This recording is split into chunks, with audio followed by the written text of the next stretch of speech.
fait, la légende, mais c'est une histoire vraie aussi, mais qui est devenue un peu la légende de la Tara, c'est que Henri Prat, qui était directeur de l'école de Palvé, à Pampignan, à Montpellier, là, se fait ramener par ses élèves, quelques élèves, des tessons qu'ils ont trouvés au moment du défoncement de la ville d'Elatoile.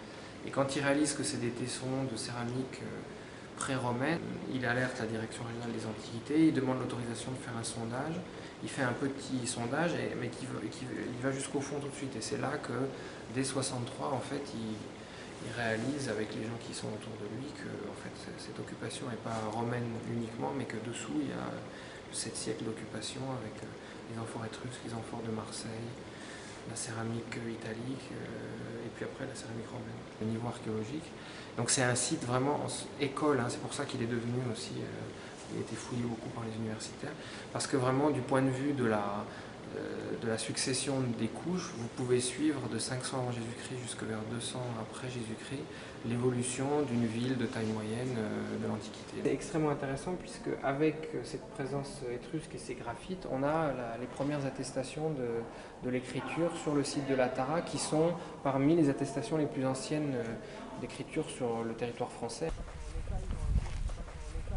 Imaginez qu'on est à l'extérieur de la ville, quasiment les pieds dans l'eau. Et donc si on longe ce rempart, maintenant on va arriver à une des portes d'entrée de la ville qui est la porte sud qui donne sur le port de la Tara. Là vous vous trouvez dans la zone où démarrent les pontons et où démarre, il faut s'imaginer que démarrait la lagune et que les plus petits bateaux et les radeaux pouvaient s'arrimer ici. L'intérêt potentiel de ce site, c'est que s'il y a des bateaux ou des barques ou des choses qui ont coulé, c'est qu'elles sont là, elles sont conservées sous terre. Alors là, nous sommes où? Alors là, on est donc sur la zone qui a été fouillée le plus profondément sur le site. On est au pied du rempart, mais cette fois à l'intérieur de la ville.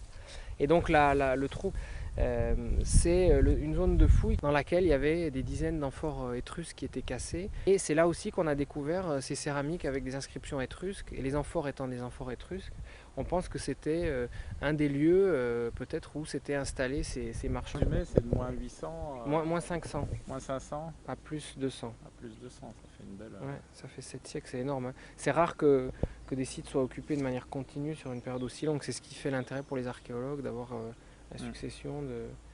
Et ça permet d'avoir des chronologies très très fines avec la céramique. Et c'est pour ça que c'est devenu un site de référence aussi pour d'autres, sur lesquels on n'a souvent qu'un bout. Donc on essaie de voir à quoi ça correspond dans les sites où on a toute la séquence, quoi.